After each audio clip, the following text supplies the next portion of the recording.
that didn't feel that short this time. Our little No, elevator. it felt slower this time. Last time it was I was definitely like, like I had a much little bit of faster. time to ease into it. Our little elevator music. I am very excited to say my buddy Rob Volpe has designed and created a song for us. So we will hopefully, knock on wood, very soon have new intro music that does not sound like an elevator. But Very hey, it's exciting. Treebeard and we love it. Absolutely, We still absolutely. jam out. I know I look exhausted. It has been a hell of a day and a hell of a week, but I'm happy to see your face. How are you doing? That good. Honestly, I just had like the most stressful like 20 minutes right Oh before no. we went on Oh, air. I don't like that. I mean, technically, I had some stressful time, but you were stressed totally different than my stress because I got lost in the parking lot at Epcot for about 40 minutes. So You're I'm just in my new building and I'm doing yeah. laundry for the first time, and the Oh, laundry room okay. has like you have to use your key to get in, and Uh-huh. I just locked my keys in the laundry room. Oh no. Are you able to get it out or you have to wait till tomorrow? Well, the only reason I was able to get it out is because I made friends with this very nice elderly lady who lives in the apartment above me, I love who that. apologizes for like, she's like, I'm so sorry if you hear my walker. And I was like, well, it's 7:30, so Aw. it's still a little bit early. So I'm gonna Sure. go upstairs. I'm gonna knock on her door.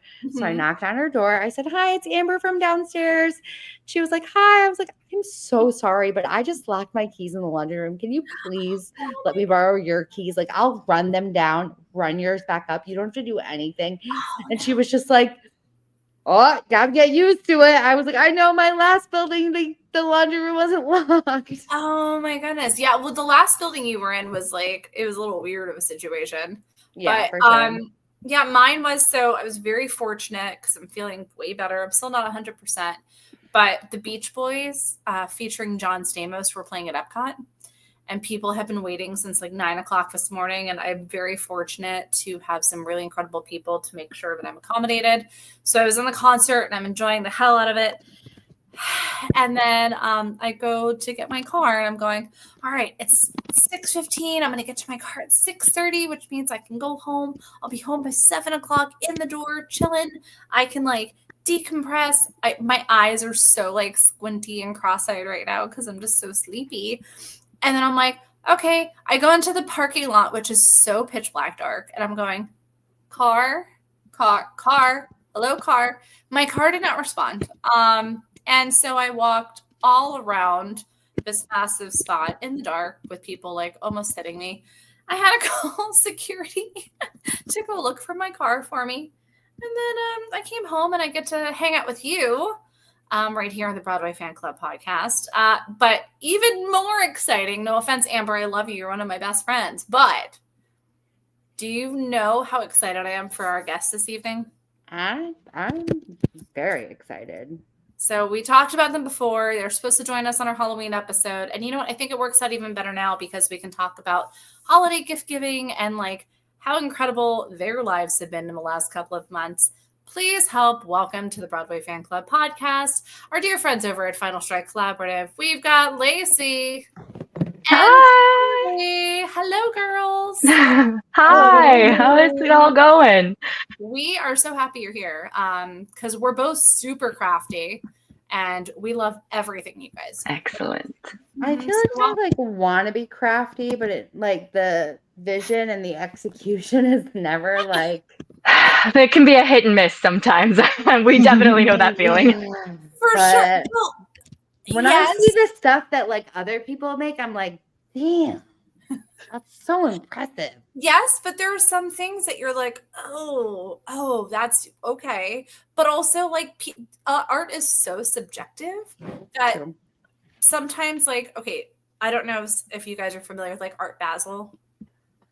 So it's this huge art festival in Miami, South Beach, like the richest of the rich pull up in their Lambos, like bougie, bougie, bougie, bougie. Bougie, yeah. Oh, hugely bougie, like Bugatti sponsorship, whatever.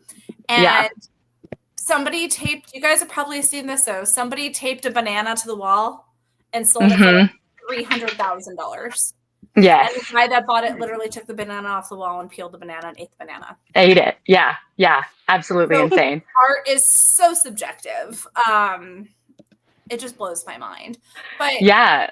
For those that don't know what Final Strike is, can you guys give like your official rundown? Because I can try to explain it, but you guys are the experts. So tell everybody. We've got that elevator pitch ready to go. We are Final Strike Collaborative. We are a nonprofit based in New York City and now in Ohio. So I represent the New York City branch. Woo-hoo! Carly represents Ohio. And hopefully soon in Florida. Hopefully soon in Florida. Listen, we got plans. Oh yeah. Oh yeah. Uh-huh.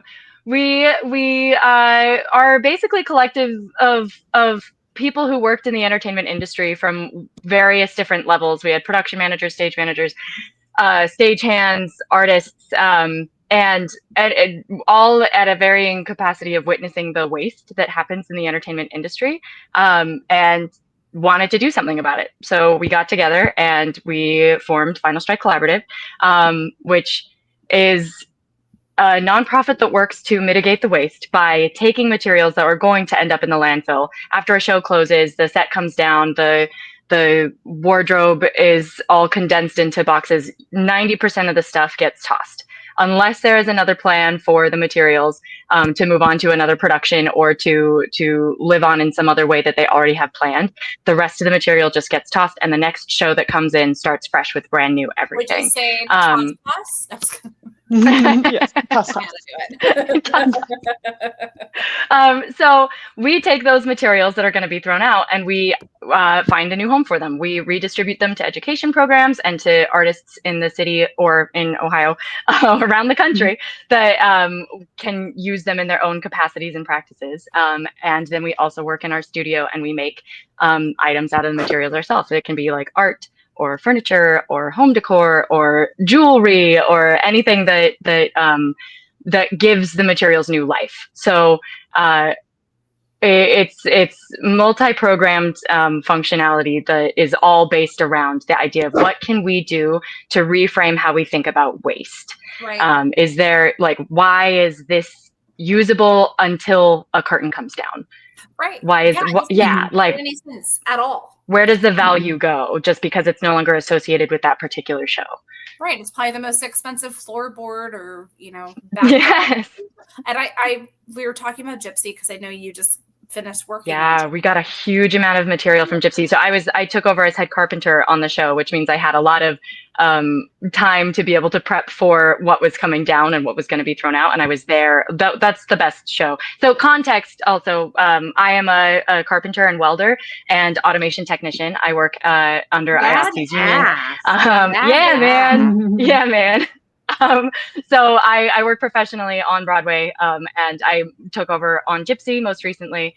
And now I am about to open this Thursday my newest show as the head carpenter for Two Strangers Carry a Cake Across New York, which is at the Longacre Theater. We know all about it. We had Flato on our show about a month ago. We love that show. We run. Oh, no way. Mm-hmm. Oh my gosh, I need to go back and watch that episode. That's amazing. Yes. Amazing. Okay, cool. Yeah.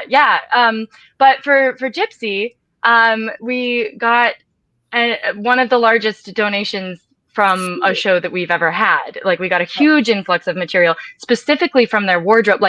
We got a lot of scenic elements as well, but their wardrobe just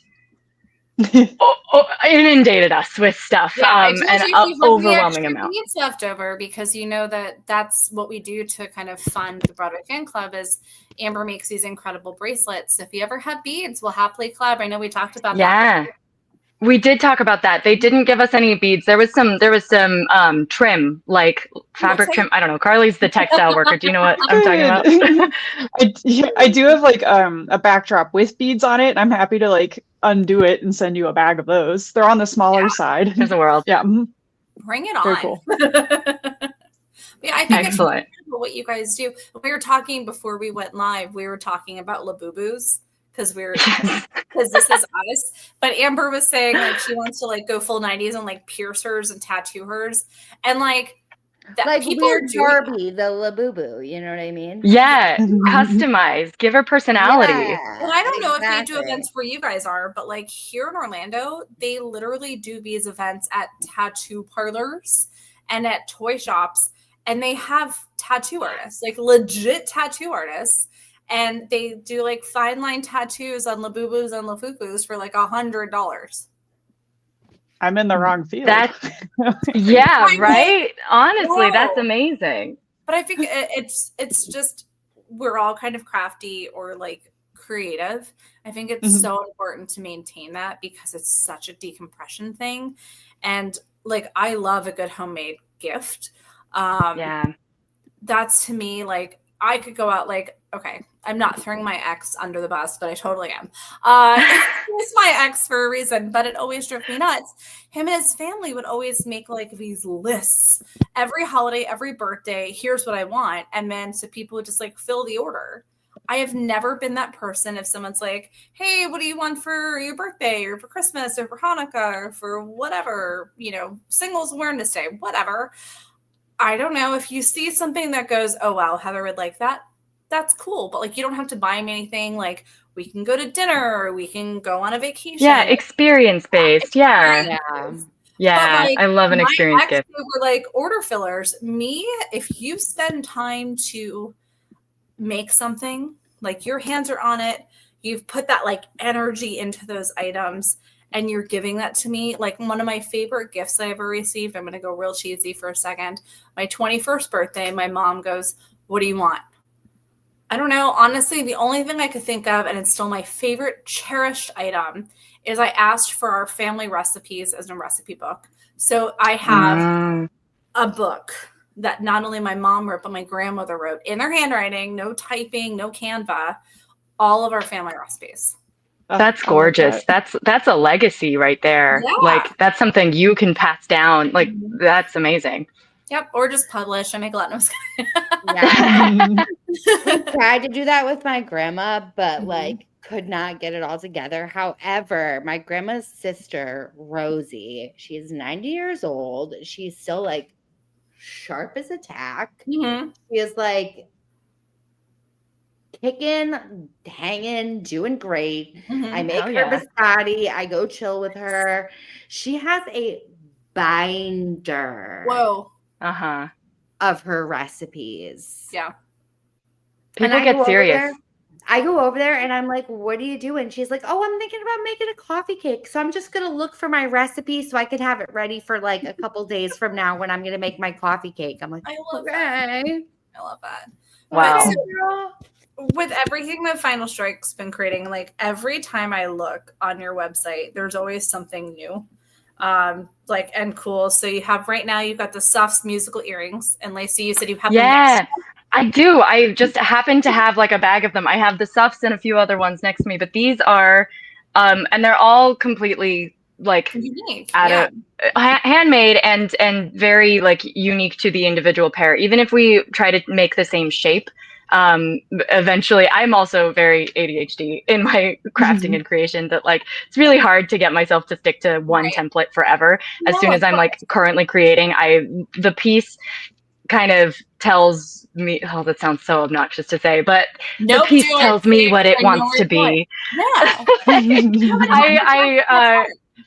It's also a really interesting art form to be working with used materials and to be working with something that was originally one thing and now you're turning it into something else, because we try to honor the legacy of where the material came from.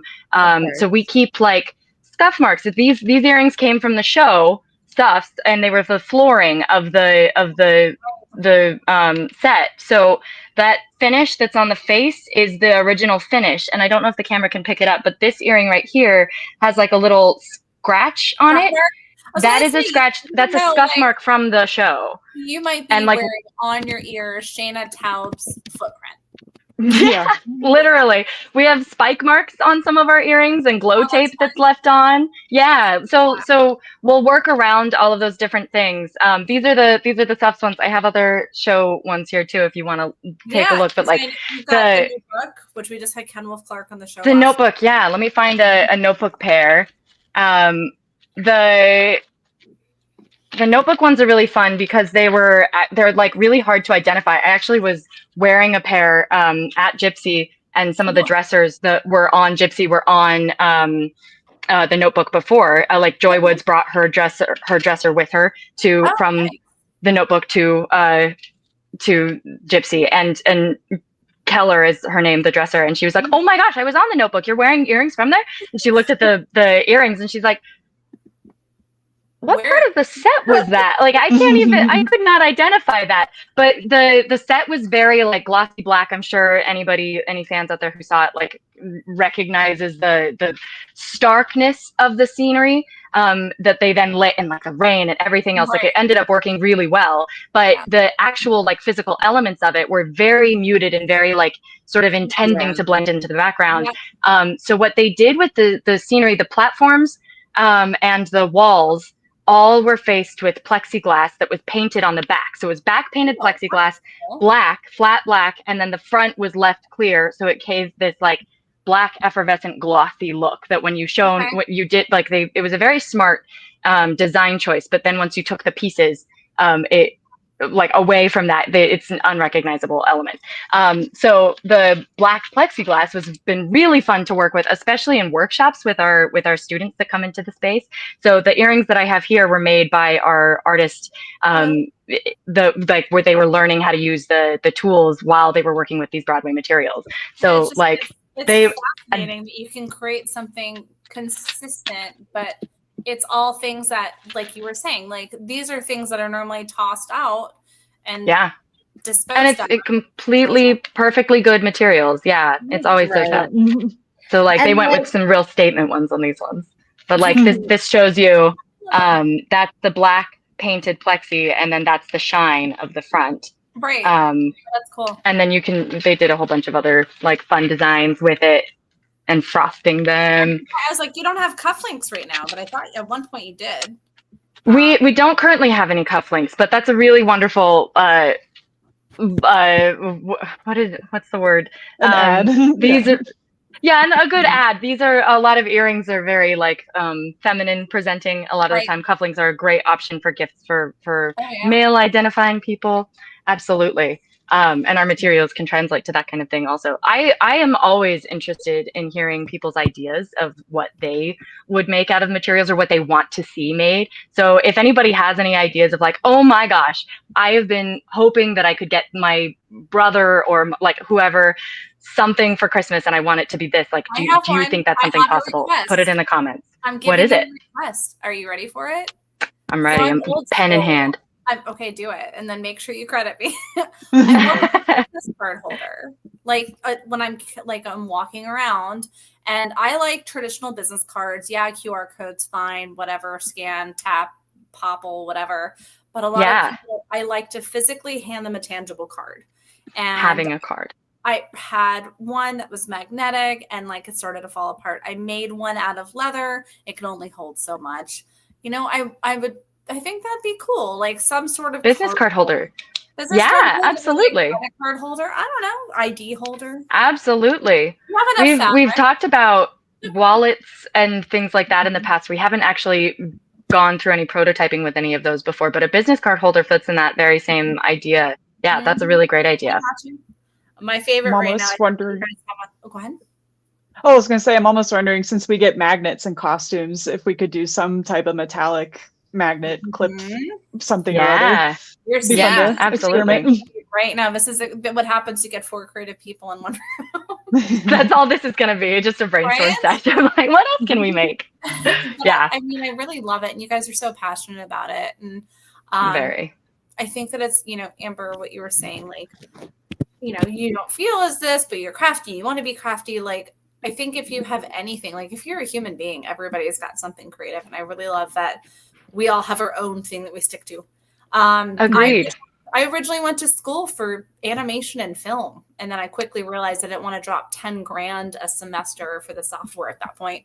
And I wasn't as good as other people, but I teach paint classes, and I love that format. And I had one of our members had ordered. She asked me to do it. I'm like, I've never made one, but I'll try. A bag with like mini playbills on it, and I hand painted each playbill, and I'm going, Oh, that's not bad at all. Looks pretty good.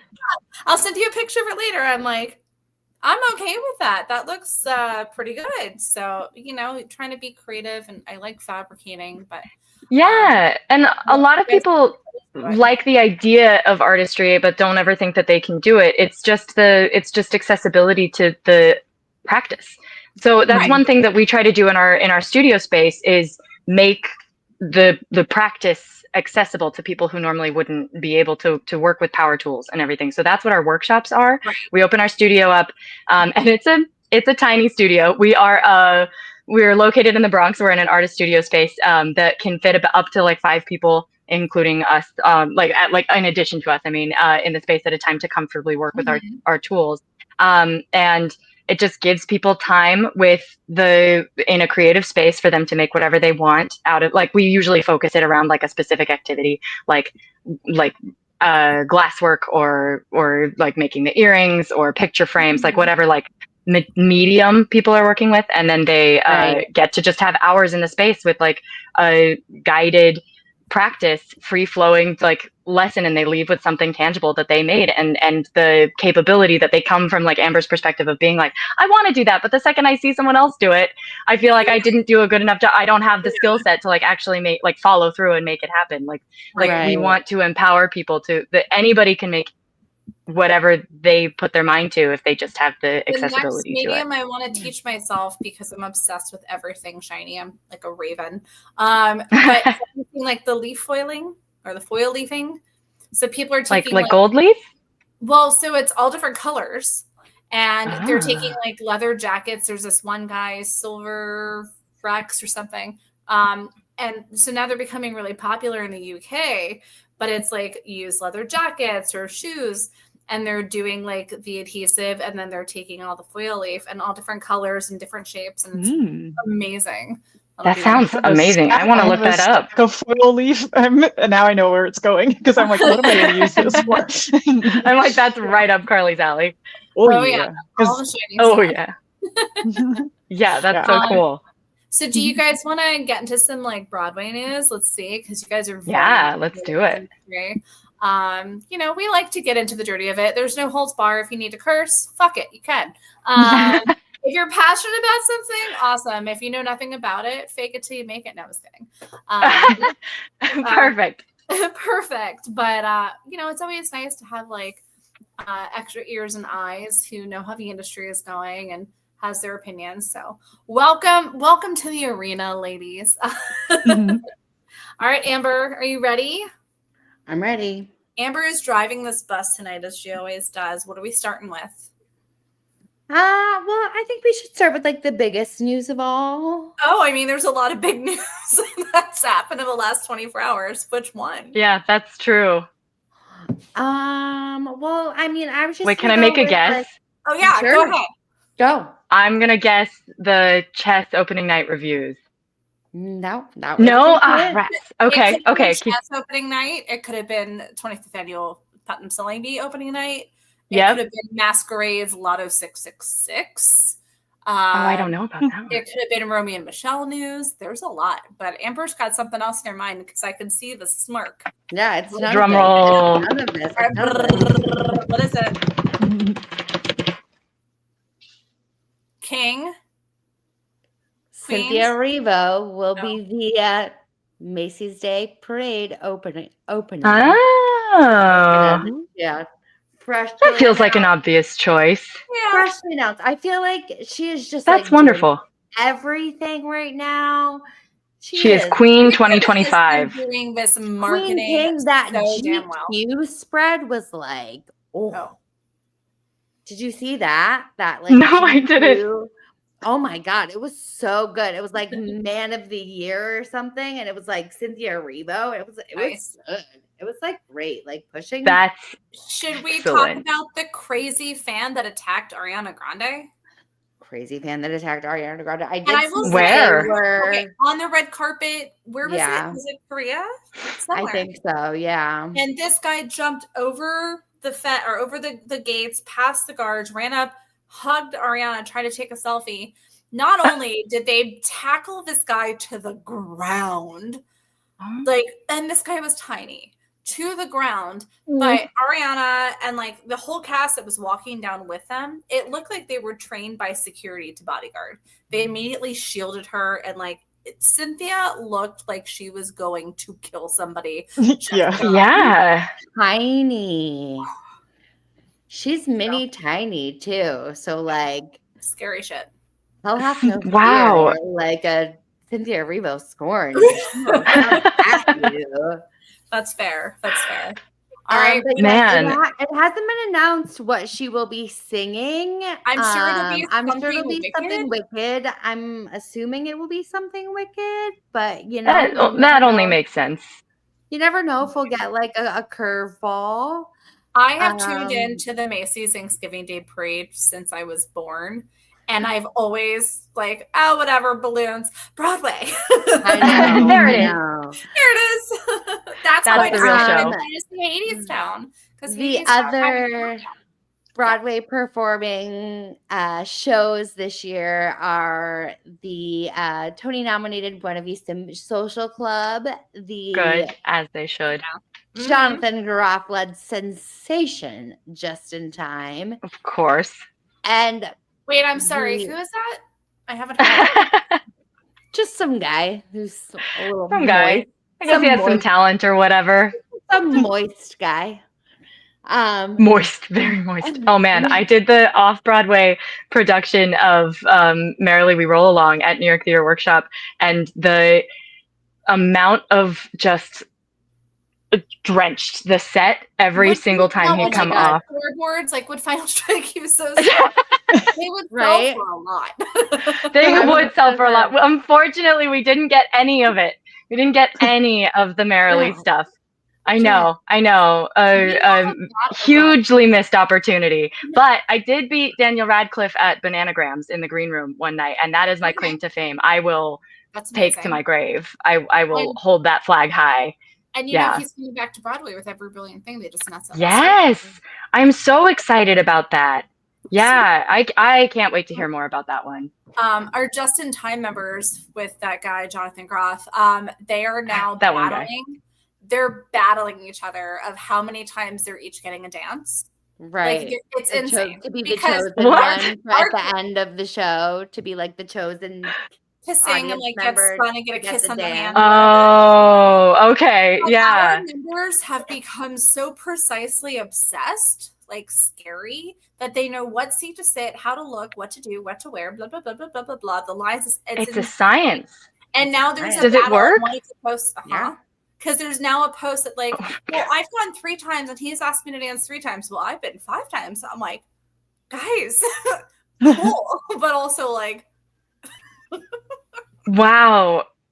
I'm partially impressed and partially like afraid.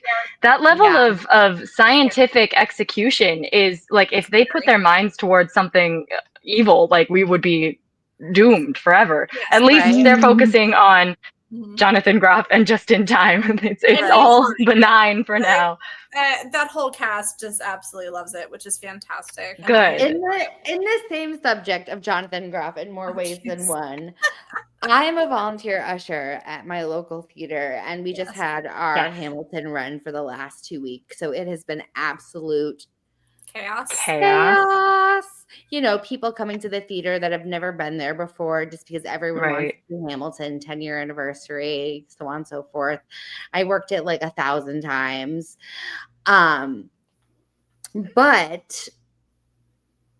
we yes. That was a simple but. I'm sorry. I'm bated breath over here.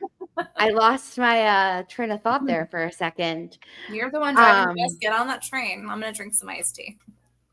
I know. All the locomotives, whatever you have to do. It was like Sunday night or Saturday. It was a Saturday or Sunday night when I was ushering the show, and they let us in at the show starts at like 8:00.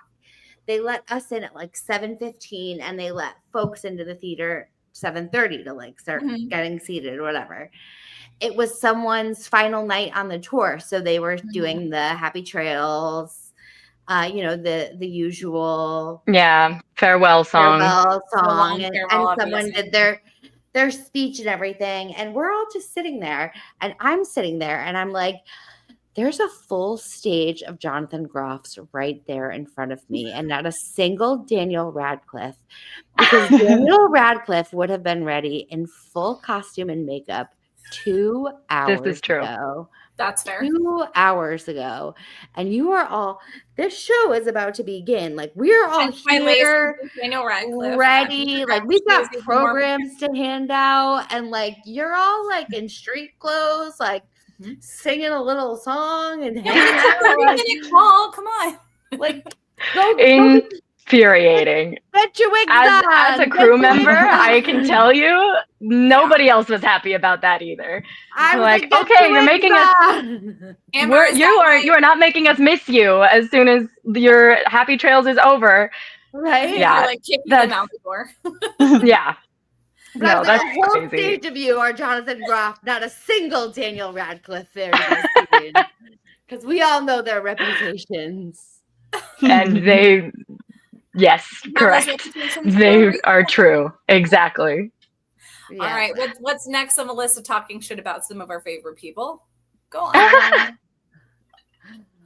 Well, next, I guess we can break the news. Which They one? did announce that Romeo and Michelle, our beloved off-Broadway show starring Laura Bell Bundy and Carol Lindsay, will be closing off-Broadway, playing its final performance on November 30th, after playing 15 performances and 40 regular performances. Yep. And it took them 10 years to bring it to the stage. And it's so sad because I know Kara. That's a shame. And I mean, to do this show, like, during cancer treatments and stuff, like, holy crap. Oh, God. It's just I didn't know that. That's awful. Oh, wow. Yeah, I was with her in February, like the day she found out. But like, I wanted to see the show so badly, and we had Jordan Kai Burnett on the show, and they just talk the show up so much, and it's just like, it's so disheartening. It's hard, but it wasn't like as quick as Tammy Faye. And then the rumors were rumbling that the next show to be is going to be Queen of Versailles. I mean, that's been a floating rumor like since before it announced. Since it announced it was coming. So that one we won't be too surprised about. I don't. No, but you should get upset from that because holy crap, there'll be pink everywhere. Yes, I can't wait. From a Final Strike perspective, I'm excited for the opportunity. From a theatrical stagehand perspective, I'm like, I want my friends to have work. Stay open. And also, I guess I'll amend that. The Final Strike perspective is to give the material as much life as it can. So I want the shows to have the time they get. You know, like I want them to have the time that they deserve. But then we can take the materials from it and do something fun and exciting with it. Yeah, I'm excited to see what happens. But yeah, I mean, we love Steven DeRosa. Like, he has been a supporter like since we started the Boop group, and that's great. I want to see, like, it's sad when the show closes, but some things just really push that very easily into that perspective. But we'll see what happens. But we have happy news about things that open too. We did have 2 shows open yesterday. We had Chess. Oh yeah, that's right. Had an opening day. Yes, and we also had the 25th annual Putnam County Spelling Bee. Yes, I love that show. I know, and that cast is stacked. That is a great cast. Oh yeah, I do. I want to go see that one. Yeah, for sure. We are in talks of getting Jasmine on the show soon, so we're very excited. Hey, that's exciting! Yeah. Super excited about that. But it's fun because if you went to any of the previous iterations of Spelling Bee, you could sign up to be part of it, and you wouldn't know until the show started. They're actually doing a little bit differently now with this one. Is you get there early, you sign up ahead of time, and then you find out if you're participating. Okay, interesting. Yeah. Little shake up. But yeah, like what I was saying with Glee, like I'm a Gleek. It's fine. It's totally Oh, sorry, admissible. that's my laundry timer. Oh, the one that's Uh-oh. we got it. Yeah. I want to get But locked out Kevin again. McHale, who was in Glee, and Leah Michelle both had openings last night. So very cool. Right. Mhm. A little a Glee cast is celebrating around the world. I mean, you got Jonathan Groff and Kristen Chenoweth. I mean, mostly the people that are on, and Alex will be coming soon too. Like so many Glee stars. Darren. I mean, it just doesn't stop. So yeah. it's No, that's all very exciting. Yeah. And then yesterday, Amber, can we talk about Lotto 666? Yeah. So I'm a huge Phantom fan as I stare at my Christine Masquerade mask in front of my face. But Masquerade did this really interesting new Lotto event called Lotto 666. They are going to be bringing it back Sunday, November 30th. There will be special guests, special prizes, and special prices. So they actually held it. It literally looked like an auction. They put it out. The best thing that it reminded me of is the original in-person lotteries, which were my favorite things to attend because the energy is so good. But you have to be dressed in full attire for Masquerade, which is like ready to go to the show. Yeah, right, exactly. like mask ready, full black or silver or a mix of the two, nearly black tie. Like you have to be standing there ready to rock. So, very interesting, but I'm glad that they're bringing it back November 30th for sure. So it's an in-person lottery that they're doing one time on November 30th. So they just did it yesterday for the first time. They'll be bringing it back November 30th. Again on November 30th. Mm-hmm. Yeah. That is so exciting. So they seem to be doing like limited of these in person. Yeah. So you want to make sure that you, And do you have to sign up beforehand in order, like, is it a limited number that you get to? I'm not sure if they haven't announced how many tickets it actually is that they're doing. Okay. Getting there early, and then once they get there early, I think people get there like an hour before the first pulse, and that's when they start to host it. So it's literally quick, you win and you go in.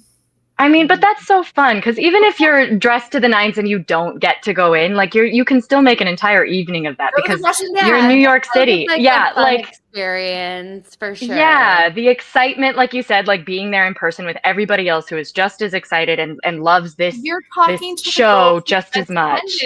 Masquerade in a corset, ball gown, and boots, and had to leave immediately after because the Hamilton performance was happening plus a block party, and 3 lifts canceled on me in the rain. So I ran from Lee's art shop to Hamilton.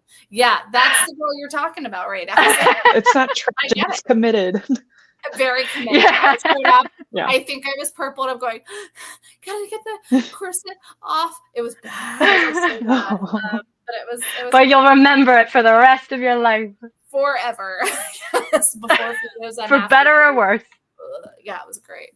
And I had a hot dog. Amazing. Great. All right. The whole New York experience. Right. Absolutely. What's next on our agenda, man?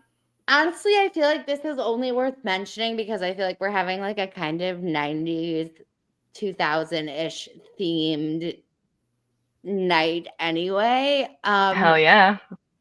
Neo will be making his Broadway debut. Yeah, that's weird. Yeah, in Hell's Kitchen, right? Yes. Yes. Because I'm so sick of love songs. Get it. You know, I was like that Neo? Like Neo Dio? Like, yeah. So get ready. Get ready. He will be joining the stage. That stage door is going to be nuts. Nuts. Nuts. Beginning Thursday, December 4th, in the role of Davis. So that will be pretty Heather, that big sigh. I feel like you have feelings. I have feelings of stunt casting. Not necessarily a bad feeling, but I just look at the stage door and then I look at Schubert Alley. And then I look at how crazy and how aggressive people have been getting at the stage door. Yeah, that's real. The thing, and we talked about it a couple weeks ago with like the lady trying to get into Keanu Reeves' car and then throwing stuff at his car. Oh yeah, and I'm sure my God. when Daniel Radcliffe was leaving merrily and people were throwing bottles at his car and rock because he wasn't stopping. People aren't done. And I'm thinking to the crazy fans. I only think crazy fans because being at Epcot earlier with the Beach Boys and John Stamos and seeing that 90s crowd or 80s crowd. And they're insane because they've been waiting since 9 o'clock, whatever. But seeing how aggressive they are, and that's Disney going into New York, I'm scared. I'm scared for these performers as we get into the holiday season. And December 3rd is the kickoff of the holiday season in New York because that's when the tree lighting is. So that's it's gonna be all kinds of crazy. Like the different kinds of crazy people in the world are all going to congregate. Yeah, it's a big balance. Midtown is, especially with how concentrated all of the stars are, not just with the theaters, but also with the television studios, like right there. Like you get such a massive amount of like spikes, like depending on the day, like, and depending on the event and depending on like whatever it can feel like. And you might be on one block and it's like totally normal and quiet. You're walking to get your lunch on 9th Avenue and then you walk over and you can't move. You can't like get through people because it's so packed because of whatever random event is happening at 9:15 in the morning on that day. Or I guess lunch would be 1:15, but whatever.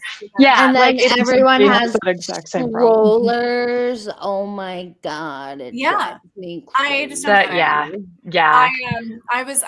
so yesterday. I went to Epcot yesterday too. It's hard because it's a lot of people and it's very overwhelming, but like, you know, this was a concert I hadn't been to since I was in 2nd grade and I was super excited and I'm totally But you know, like the cell phone wallets, like the ones that have the cover, and so it turns into like a tablet essentially if they're holding it up taking a photo. Okay. Yeah. You know, like so it's like a cell phone cover, but then it's like twice of it because it holds her cards.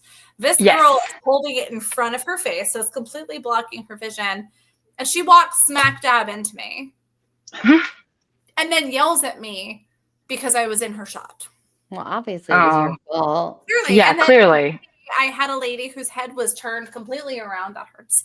Like completely around, pushing a stroller forward, ran over my foot, and then tells me to use my effing brain when I said ow. So people are so cranky and there's no self-awareness. So then it's so scary when you're in the city and you're shoved into all these people.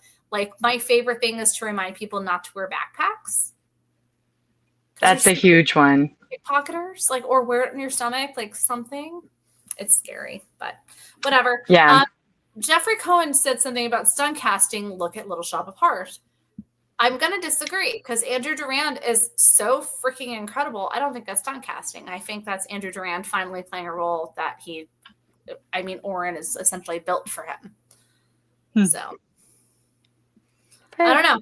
That's just me. But I think that they've been bringing her in. If you want to talk about stunt casting, they brought in Meg Donnelly over to Moulin Rouge, but she's super talented, and it's interesting to see a blonde Satine. So, yeah, that is fun.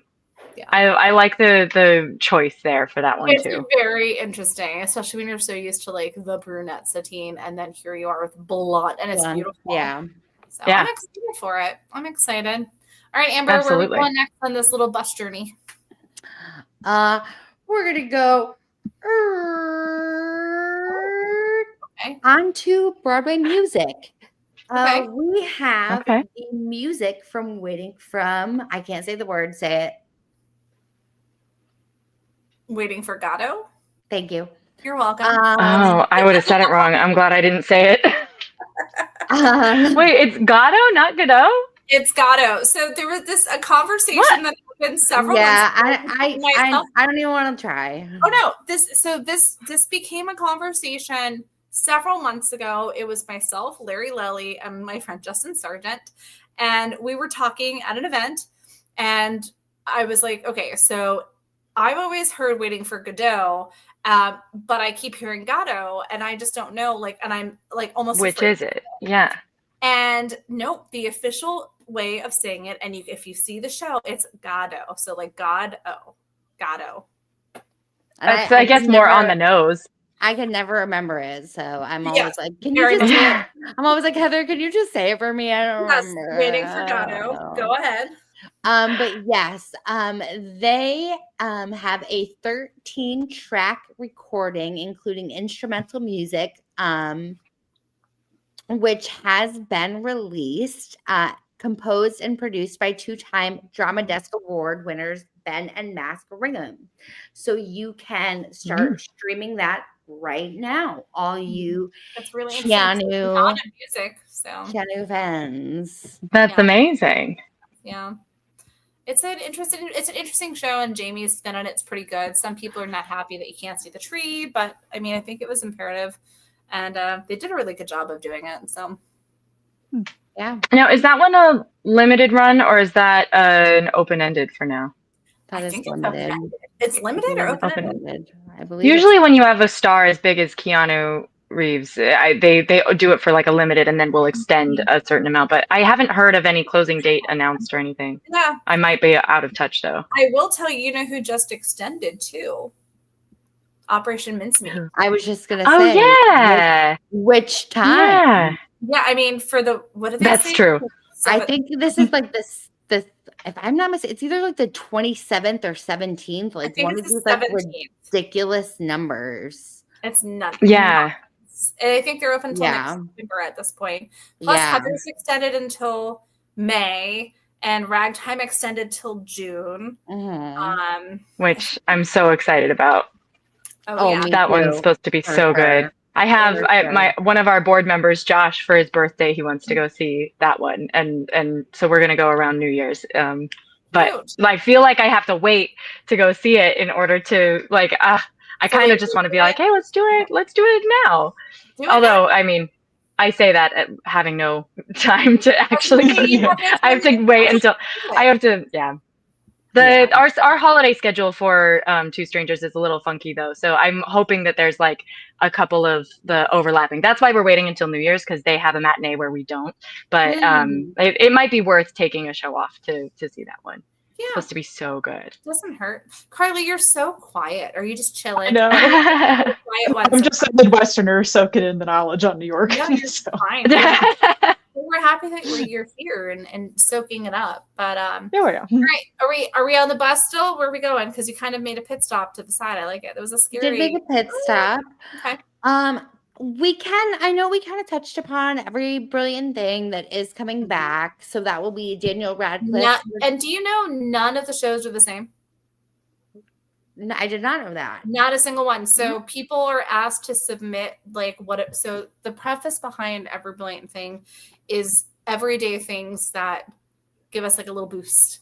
So it's like matching your socks when they come out of the dryer, or the smell of rain, or I call those morsels of joy. Morsels of joy. I love Very it. good. Delicious morsels of joy.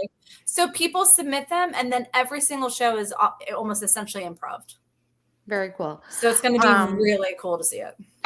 That's awesome.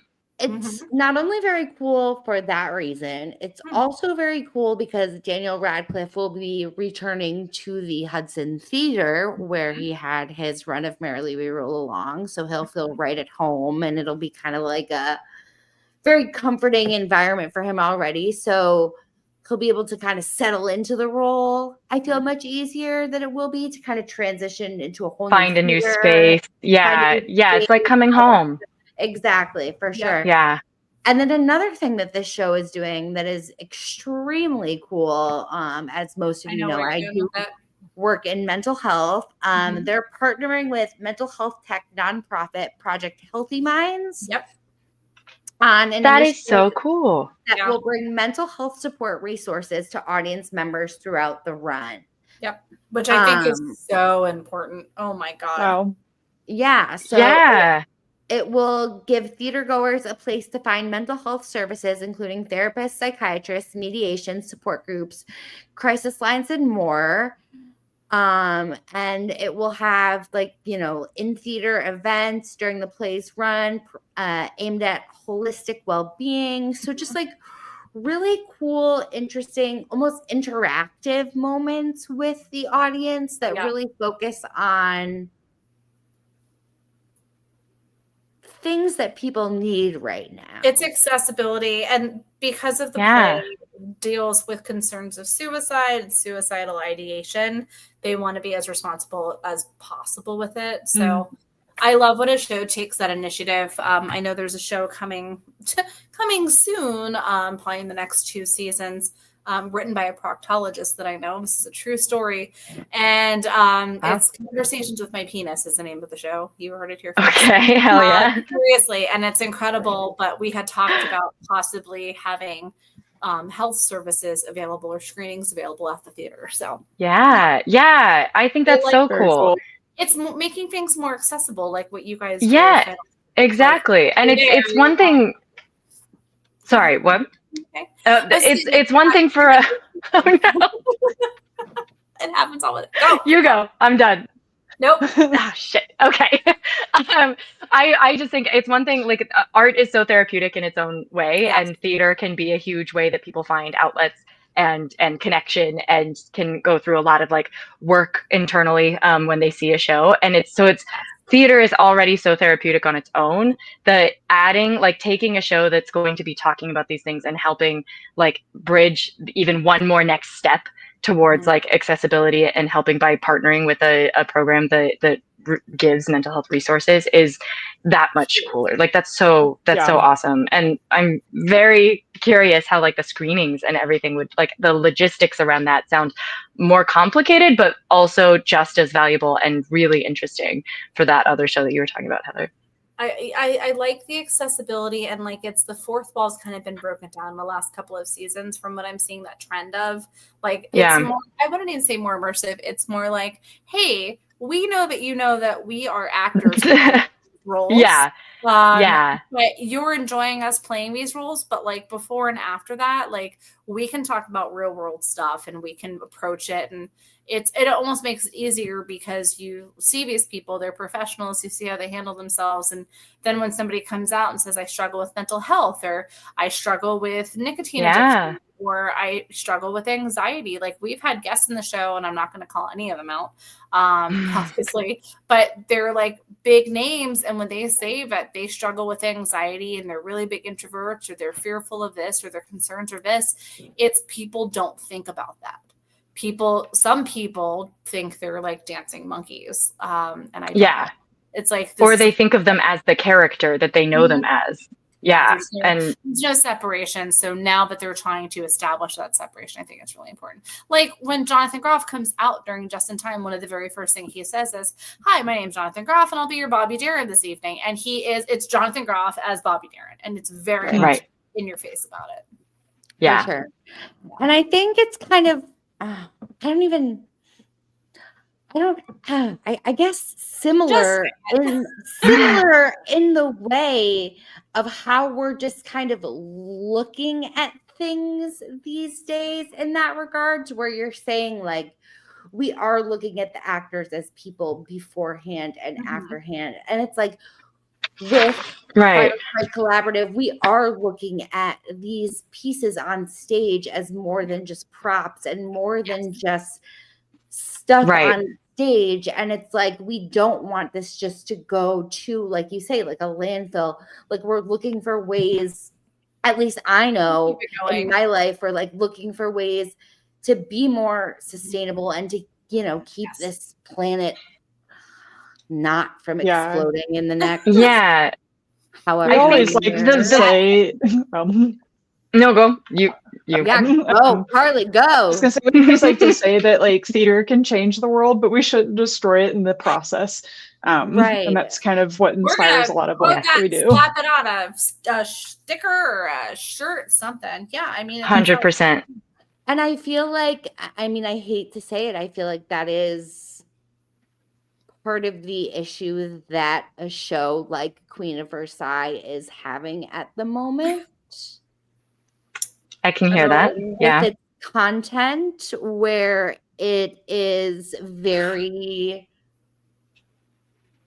materialistic in content. But remember, it's almost out of touch with the current perspective, the current like dynamics in the world. Like, Just very out of But touch. I think it's out of touch, but I also think it's holding up a mirror to the people that don't want to look at their reflection. Interesting. Do you think that they see themselves as that? Do you think that they get that message across when they see that show? No, but when they start to see it, they go, oh God, she's an awful person, or this is this. I have heard people who have come out of that show saying, I didn't like that because I went through the same thing and they're uncomfortable. Oh. Okay, well then at least there's some good I like that. I like that means there's some good things happening. This quote up from Lana, read the room, Queen of Versailles. 100%. 100% read the room. I just, like, I feel like, in a time where right now we are looking towards things like sustainability, inclusivity, things. Yeah, theater, entertainment industry, read the room, Right, for sure. And I think theaters, that is part of the reason that we don't see this show thriving as much as producers might have expected and had hoped it to. Yeah, because I do. Just like I think they were banking on Adina. Right. Yeah, for Redwood. Yeah. Amber and I went into Redwood going, okay, let's see. Like, we both like Adina. Like, the storyline was like, ooh, it's a little, but like, let's go see it. And do you remember the lady next to me? This is a real story. The lady next to me had just gotten a massage and a hot oil treatment in her hair, and had an older lady. She had her hair pulled to the side where I was, and she's picking her hair out and picking it and just doing this the whole time. And I was just like, this is disgusting. And then there's no intermission. Was there intermission for that show, Amber? I don't remember. No. I don't think so. I don't think there was. Somebody came in like halfway through it and like was sitting all the way in the end. So we all had to stand up, let this guy through. Like, it was the most distracted for such an important story. And then everybody's outside to stage door for Adina. Like, Amber and I talked about this a couple of episodes ago, when they were standing like around her car, but her car couldn't get out, like in the street. Like, it was nuts. It was absolutely nuts. But people like, so they didn't care about the actual production, but they cared about like making contact with her. Yep. Right. Yeah. Exactly. Yep. And I mean, yes, I was interested in both because I had watched like, okay, it's really cool. They're doing like, tree climbing and all these different stunts and singing while they're flying through the air, like very cool stuff. Plus the cast is pretty freaking talented. Incredibly talented. Yeah. Vocals for days. Oh, hello. Yeah. But it was one of those shows, like, it's so sad. And like, going back to Romeo and Michelle closing, I have watched this journey for a couple of years and I was so excited for it to come here. And it is a show. It's almost, I'm a Heathers fan. I was like, I realized I'm wearing the shirt. We want that. Like, our demographic, we want that 90s, 80s nostalgia, cult classics. Look at Lost Boys opening soon. Yeah, that's hugely anticipated. Yeah, huge. Yeah, I just thought there's going to be a reading for Can't Hardly Wait. I don't know how I feel about that. Yes, and also don't forget there's one coming for 17 again and 13 going on 30. And we have Double Worst Oh, interesting. Or, from the West End, hopefully transferring. Hunger Games is out. Like, there's so many shows, but from everything I've heard and kind of read and like these like articles that are researching like the world and the political climate, we're all dealing with such bullshit every single day that our demo is like, please give me something squishy and soft and fluffy and like the Labubu's. Like, going back to those are like the Furbies or a Barbie doll, like, a troll. The Paddington musical. Right. The Paddington musical. The West End. Yeah. We want that nostalgia. We want that sense of comfort. And like, they're taking our favorite cult classic movies and bring them to the stage. And then people are like, I'm just kidding. We're going to move on to the next big and better thing. But like, Heathers is sustaining. Heathers keeps extending and it's going to keep going and going, which makes me very happy. And it's sold out. Yeah, it's exciting. It's great. Yeah. I'm curious because the season's a little funky. Did you guys notice that? The season is very, like, this fall is really dry. Yes, there's been like almost nothing. So many theaters that are dark. Yeah, and everything. I mean, there's a lot of rumors about the spring and what's to come, and there's a lot of anticipation for that. But the anticipation is kind of because there's so little happening right now. And like, I mean, my show opens on Thursday, and our audiences are really loving it. I don't know if anybody listening has seen any of our previews yet, but we have a large group that is obsessed, and Jeffrey Cohen said that he was that. Excellent. Good. Yeah. I think that our show currently, like, it's a really good time for it to be opening because of what you're talking about, Heather, with the idea of like, it's an original script, original score, everything, all new music, which I think is really important. I think there's a lot of remakes or a lot of things that people can identify with, and there's a place for that, but that means that it's kind of pushed off a lot of original stories lately. And not all those big remakes have done well, so give original content a chance for a second. Like, and I think that this one deserves it because it has that element of like comfort. Even though it's a new thing, it is a nice show. Like, you leave it, and however much you connect with the characters, however much you connect with the plot, like, that you will leave feeling good, you know. And like, coming into the holiday season, especially with everything being so dark right now, I think it's the right kind of show to to go on a date night or to go see for the holidays. Like, you're in town and you're trying to fill your evenings. Like, it's perfect. Story. It's so good. It's the original. Like, I love the original stuff. We told the story last week of maybe happy ending. Like, it was right after like previews had finished, and Amber's like, you might want to go see it before it closes, because that's what everybody's saying online. That was we were loading it in, and we were like, we might not be called back tomorrow. Like, like, that's how unsure that this show is actually happening.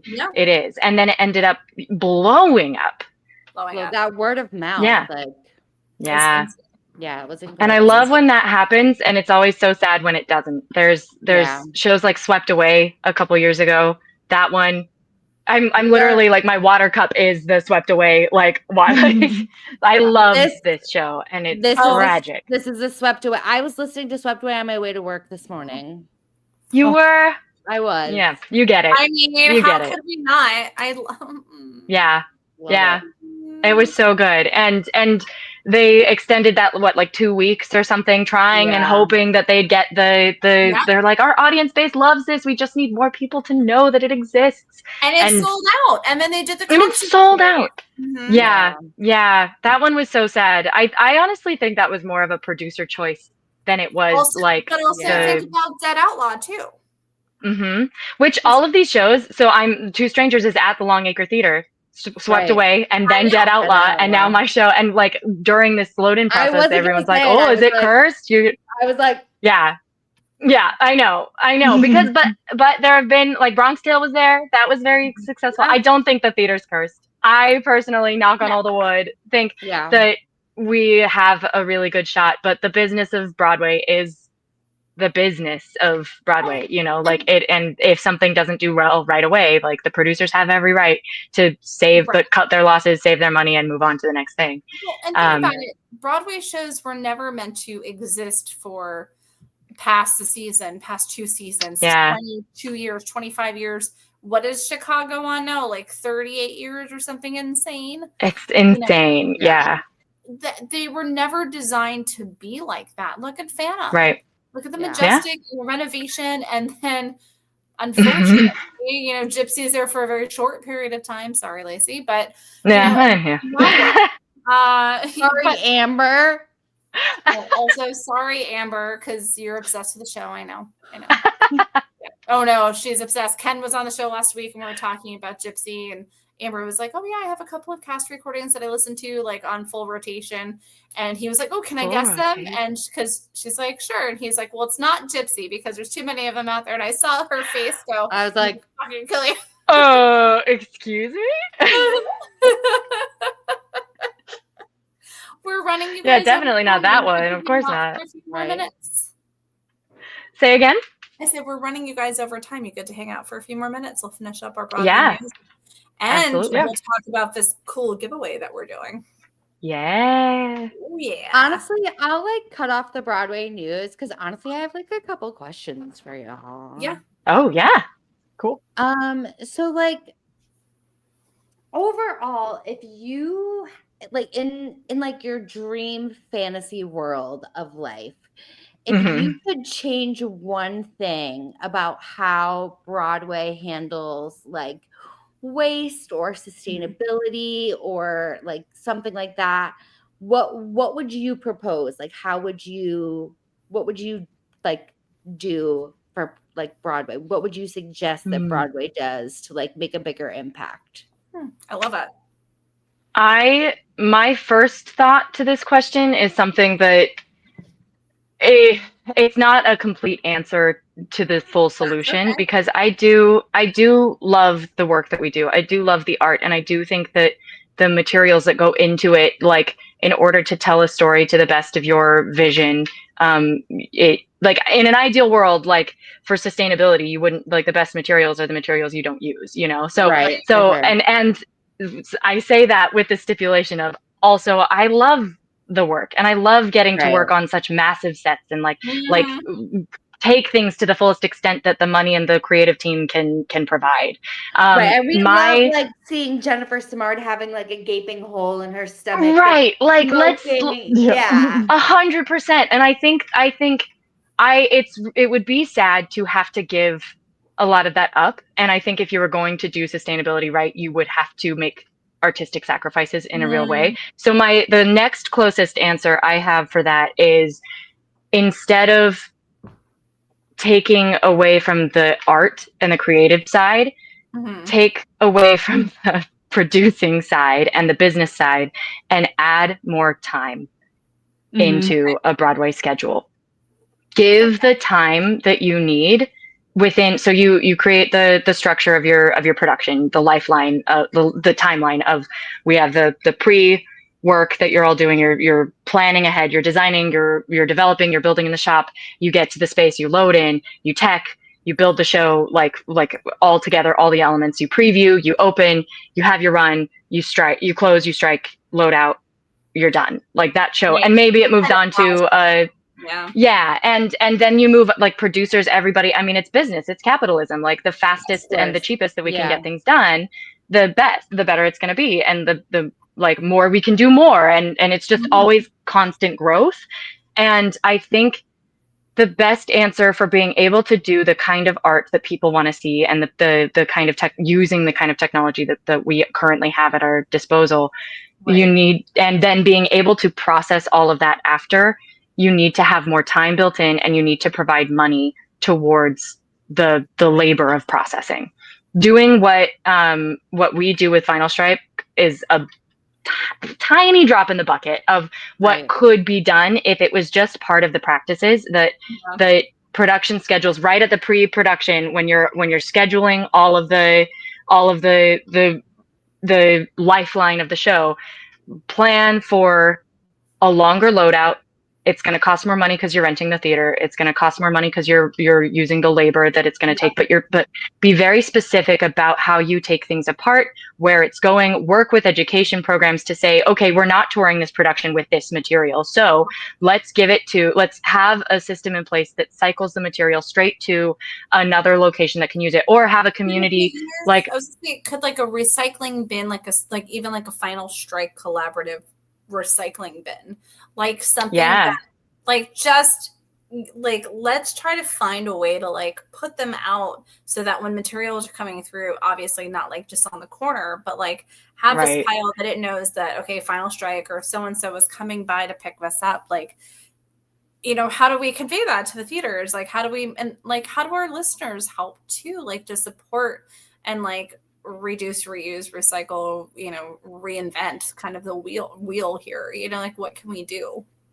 Yeah, so from a community perspective, it's a lot more about having these conversations. It's about making it known, and your platforms are so good for that, because you have all of these like really focus groups, you know, of all the different productions, like discuss with each other how desirable that is to have, and show the producing side, the people that make the decisions of what things are and aren't going to be valued, make them see that there is inherent value in that, and there is inherent value in making the change, because there is power in the masses. There's power in your ticket price. There's power in like all of your choices. Any kind of like activism forum starts from grassroots up. It starts with like the people.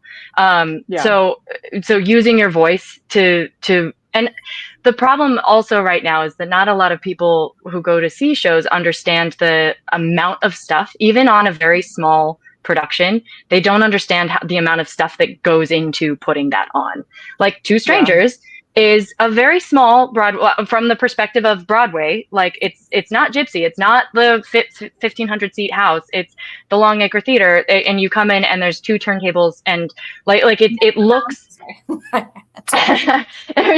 it looks very black box almost, it's very minimalist. There's focus just in the center, but everything that's built out, we have an entire deck we've built on top of the stage floor that extends all the way to the wings. So that's 40 feet of material just in the floor. Top of the stage, right? Yes, every time. And then there's masking and walls and paneling behind those, and band platforms, and there's just an outrageous amount of stuff that comes in, and that's all the stuff that stays. Is the multi spike tape, people don't see from where they're at. The minute you step behind, at the back of a stage, and you look out to the audience, you don't see a stage. You just see markings and everything else. Yep. Oh, absolutely. It's cool when you have some of the earrings that have spike, and I was like, oh, really? That's kind of cool. I want that.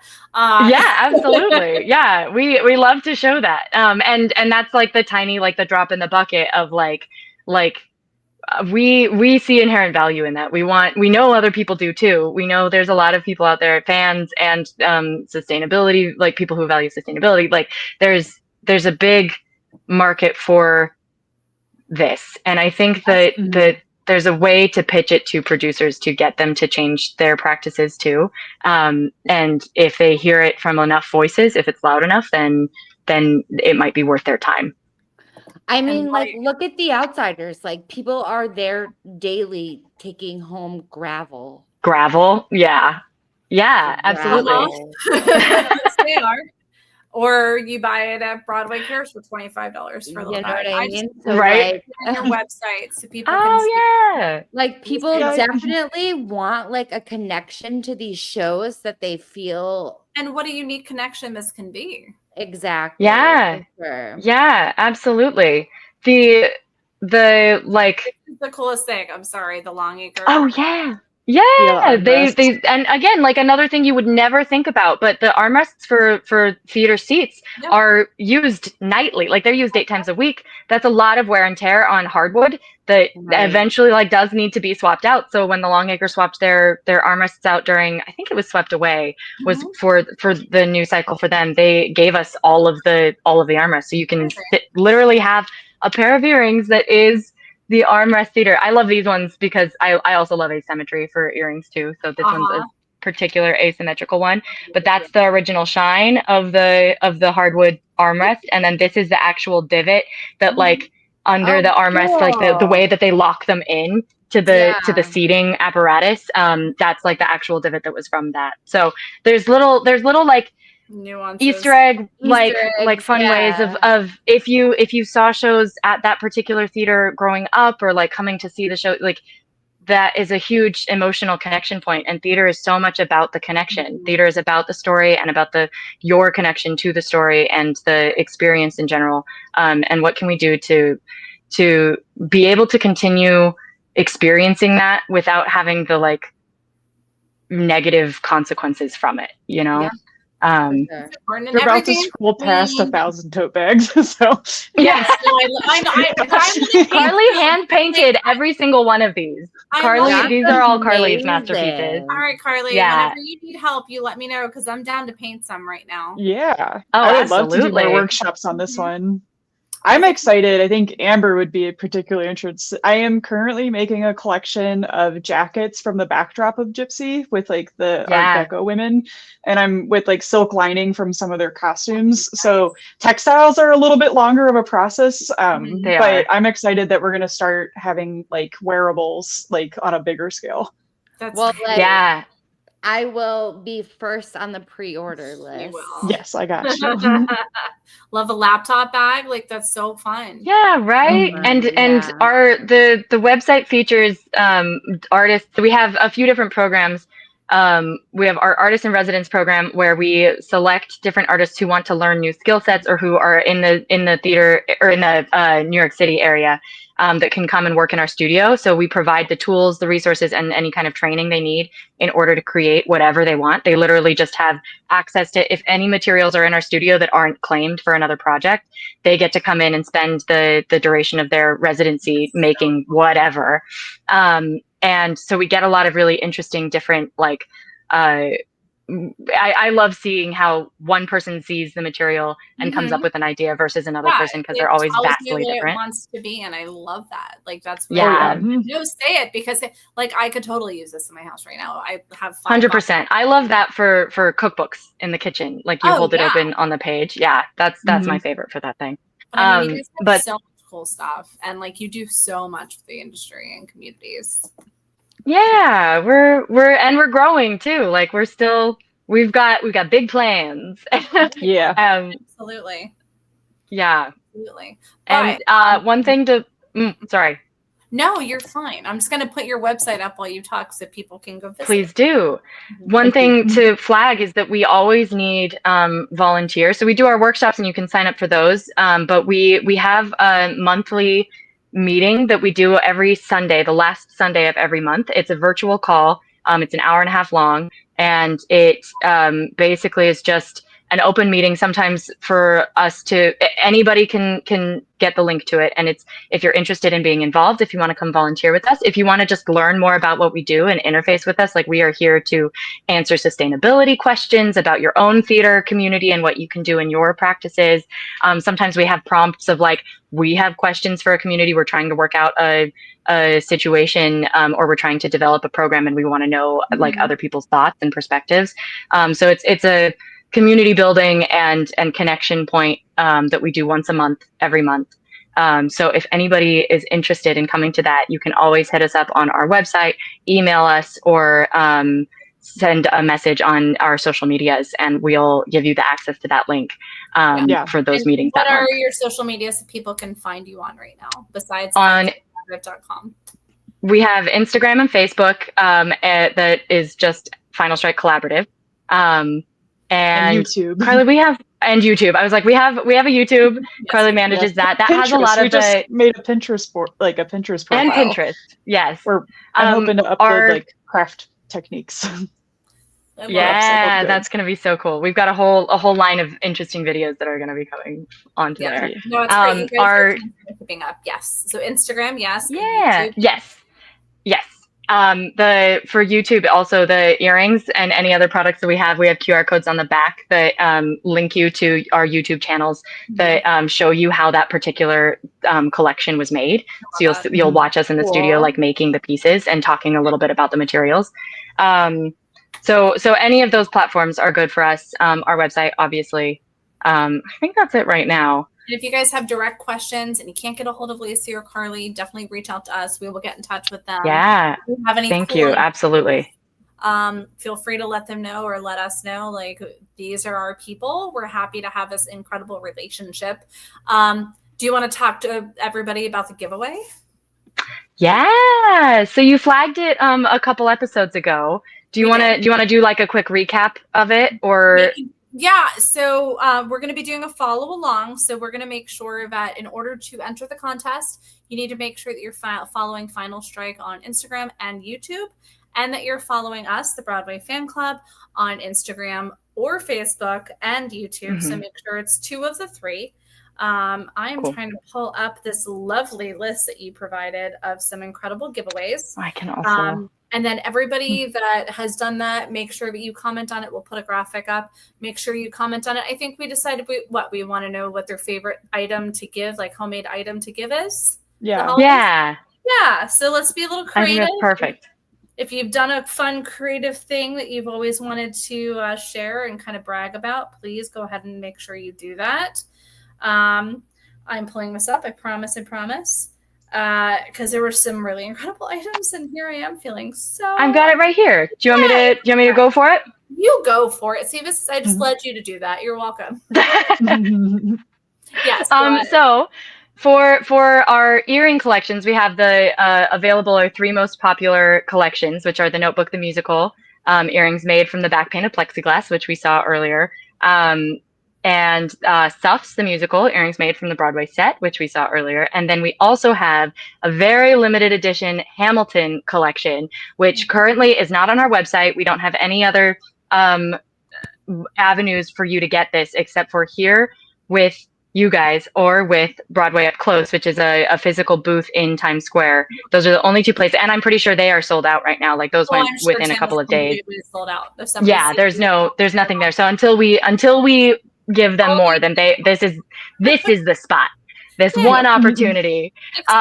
They are earrings made from pieces of the retired muskets from the Broadway production of Hamilton. Wow. So obviously Hamilton hasn't closed by any means. No, I don't think it's ever closing. Yeah, there is still waste that happens within, like, you're not just, you wear down the props, you wear down the costumes, you wear down elements of the set, so those pieces still get retired and usually thrown out. And luckily we were able to rescue these muskets, and they're made of metal and wood. So and because we only had these 2 muskets, we decided to make earrings out of them to make them last. Like, the most we want to give as many people as possible the pieces of this legacy show. So so they're as well, right? If someone doesn't wear earrings. Yes, we do have more. So those are the earring collections. And then if you are not somebody who wears earrings, you could also choose either a cutting board or wooden coasters from the public material from the Public Theater.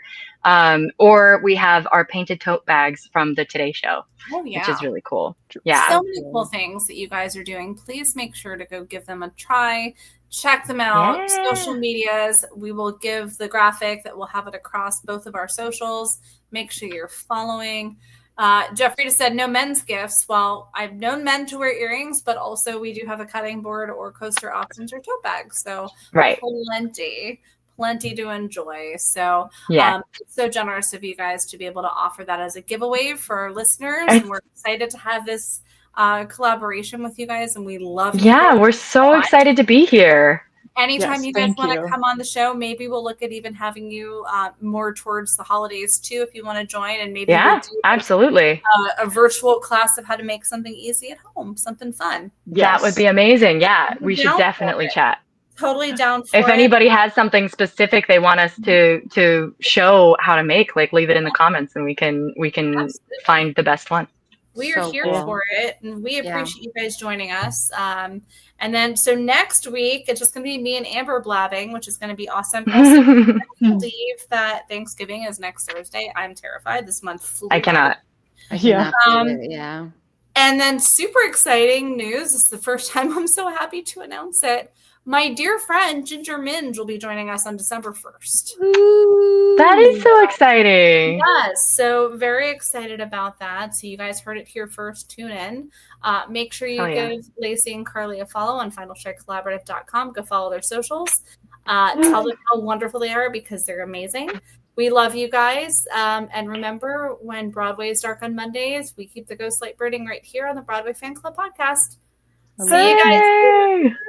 All right. Bye, everybody. Bye. Thank you.